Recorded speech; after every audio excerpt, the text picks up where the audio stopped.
आज आपको 6 से 7 मई 2025 की रात 1:05 से 1:30 बजे के बीच भारतीय सशस्त्र बलों द्वारा अंजाम दिए गए ऑपरेशन सिंदूर के बारे में जानकारी देंगे।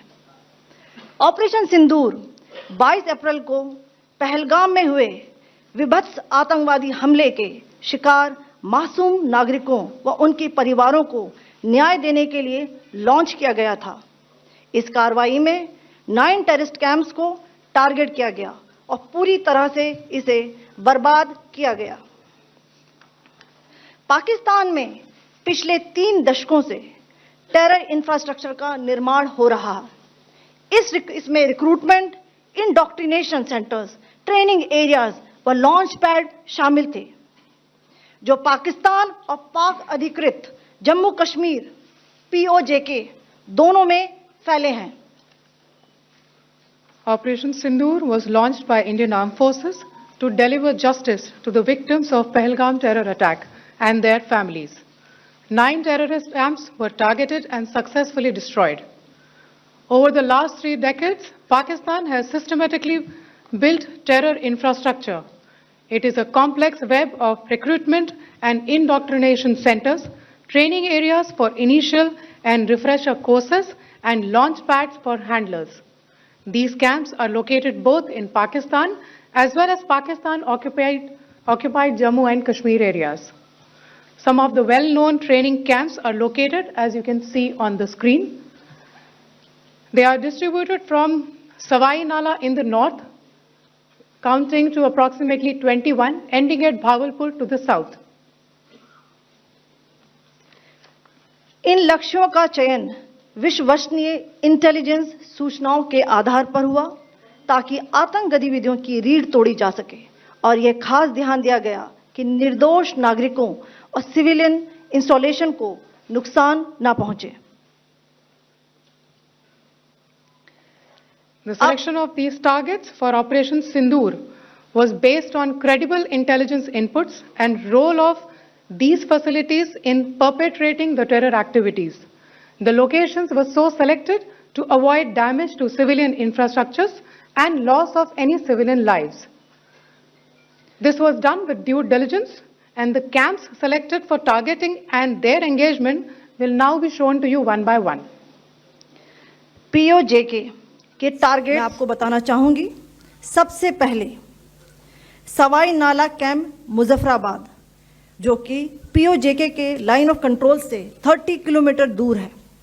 यह एक लश्कर-ए-तौयबा का ट्रेनिंग सेंटर था। 20 अक्टूबर 2024 सोनमर्ग, 24 अक्टूबर 24 गुलमर्ग, 22 अप्रैल 2025 पहलगाम, इन हमलों के आतंकियों ने यहीं से प्रशिक्षण लिया था। सैयदना बिलाल कैंप मुजफ्फराबाद, यह एक जैश-ए-मोहम्मद का स्टेजिंग एरिया है। यह हथियार, विस्फोटक और जंगल सर्वाइवल ट्रेनिंग का केंद्र भी था। गुलपुर कैंप कोटली, यह LOC से 30 किलोमीटर दूर था।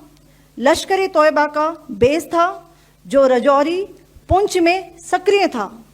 20 अप्रैल 2023 को पुंछ में और 9 जून 2024 को तीर्थ यात्रियों के बस हमले में यहीं से आतंकी को ट्रेन किया गया था।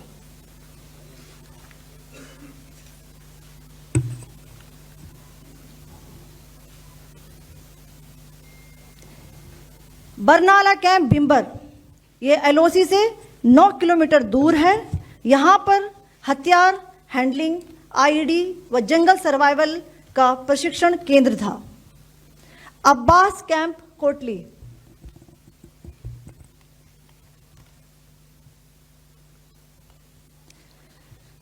यह LOC से 13 किलोमीटर दूर है। लश्कर-ए-तौयबा का फिदाइन यहां तैयार होता था। इसकी कैपेसिटी 15 टेररिस्ट को ट्रेन करने की थी।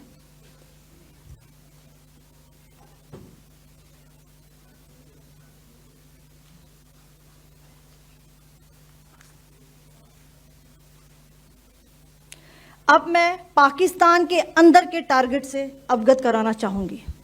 पहला, सर्जिकल कैंप सियालकोट। यह अंतर्राष्ट्रीय सीमा से 6 किलोमीटर की दूरी पर है, सांबा कठुआ के सामने।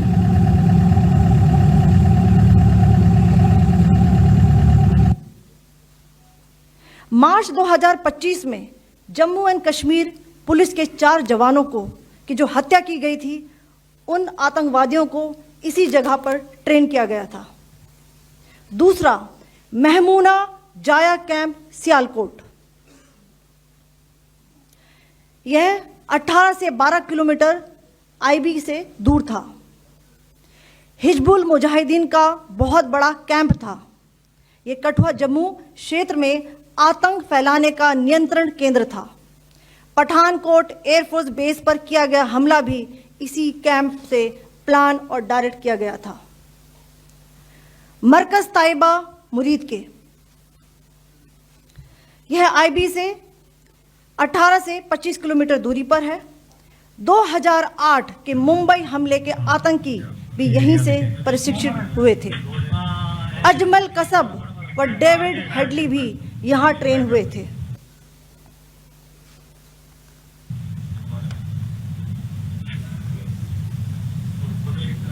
आगे दूसरा आया।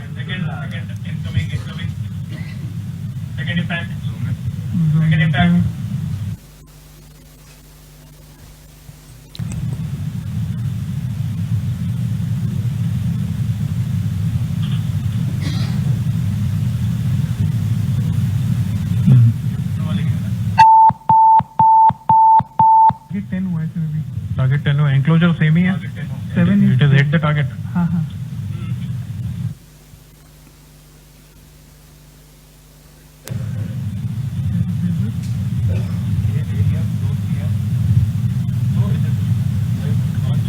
आ गया सर, इम्पैक्ट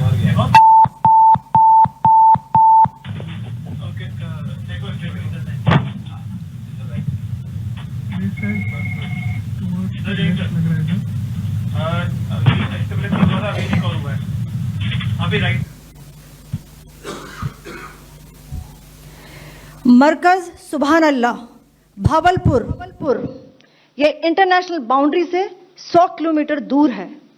जैश ए मोहम्मद का मुख्यालय था। यहां पर रिक्रूटमेंट, ट्रेनिंग व इंडॉक्ट्रिनेशन का केंद्र भी था।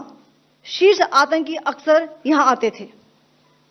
मैं आप सबको बताना चाहती हूं कि किसी भी सैन्य ठिकाने का निशाना नहीं बनाया गया और अभी तक किसी तरह की नागरिक क्षति की रिपोर्ट नहीं है। धन्यवाद। जय Hind. The strike on the terror camps were undertaken through precision capability, as shown to you. A niche technology weapons with careful selection of warheads was ensured so that there will be no collateral damage. The point of impact in each of the target was a specific building or a group of buildings.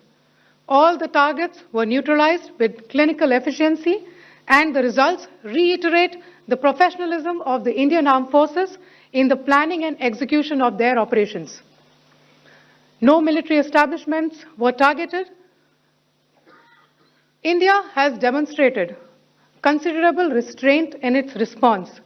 However, it must be said that the Indian Armed Forces are fully prepared to respond to Pakistani misadventures, if any, that will escalate this situation.